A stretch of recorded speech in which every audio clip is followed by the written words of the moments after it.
Hi, tea break tip. This one's apple and cinnamon today. We're going to be talking today about the vision statement and creating your business vision. The vision statement defines a longer term aspiration for your business. The aspirations are designed to inspire the people that you work with, whether that's your staff or your suppliers or your investors.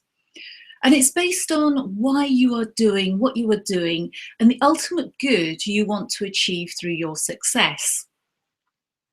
The vision is the picture of where you ultimately want your work to lead you.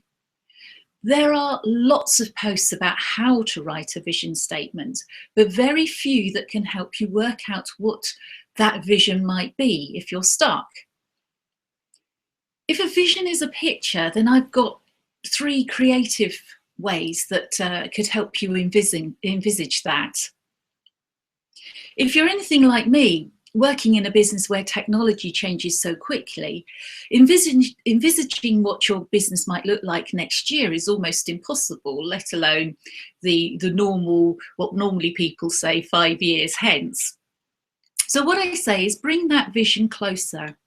I'm working with a company whose vision is no more than 2 years hence at the moment. And my own vision is usually based on what I see it being next year, largely down to being quite close to where I want to be in my business at the moment. So first of all, let's have a look at some ideas we have for creating some vision ideas. This is me just getting the slide up. There you go. There's the first one, the good old-fashioned vision board. These 2 guys own a construction business, and they've put together by cutting out and sticking up onto a board what they see their business is all about. But if you're a bit more savvy with the internet, you might want to use Pinterest, which is the one on the left-hand side. Or if you're even more clever, then you could have a go at using infographics, and we'll have a look at a business vision infographic at the end of this video. So that's the first idea that I have. But we may also want to have a think about, well, how do we get started on that? And we have, in another video, we've looked at working on your business values. And this is actually the starting point for this model. I came across this is Simon Sinek's TED Talk, where he explores the golden circle. There are 3 layers in the golden circle of business. This model is a great tool for business development, and in particular, how the values are the starting point towards creating an aspirational and an inspirational vision. The inner circle hosts your values. They are the why you went into business, why your clients buy from you, why you get excited, and the very raison d'etre for you being in business in the first place.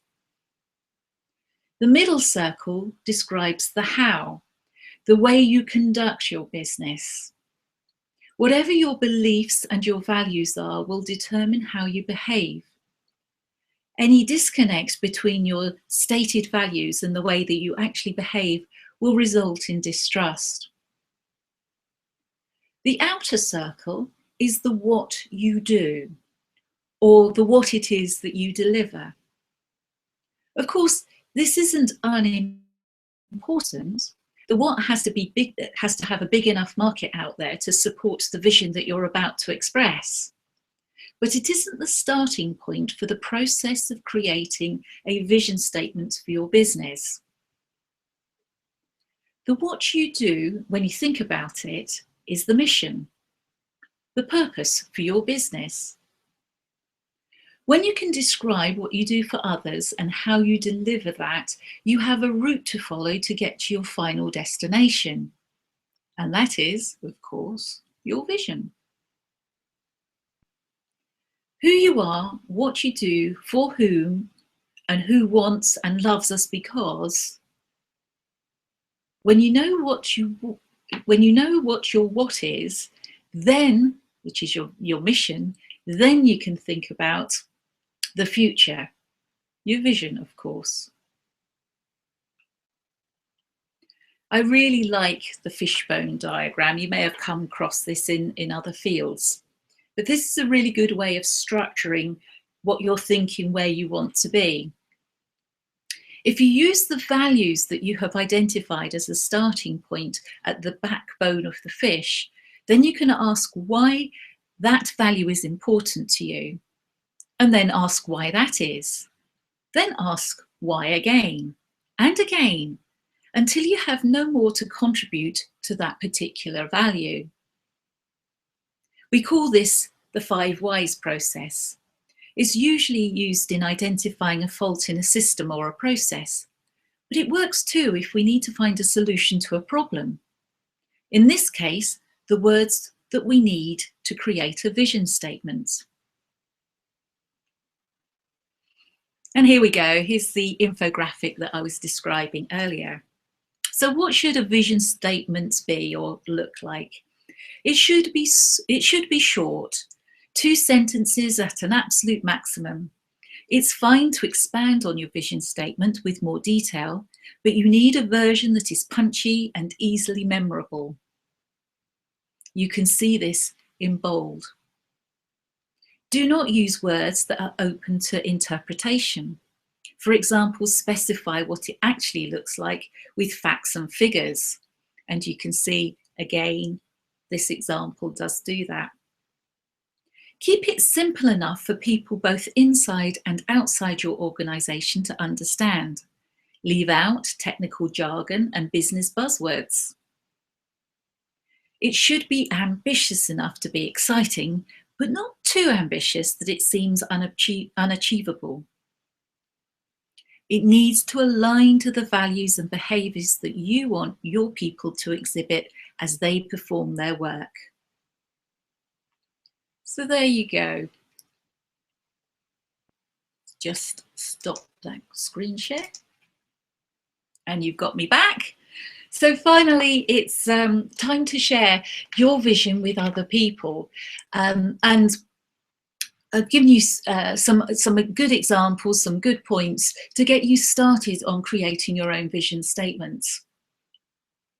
It's usually good to involve people, anybody that you're working with, to get some involvement in implementing your vision statement.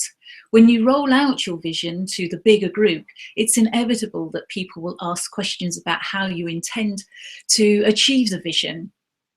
They're asking you about the how.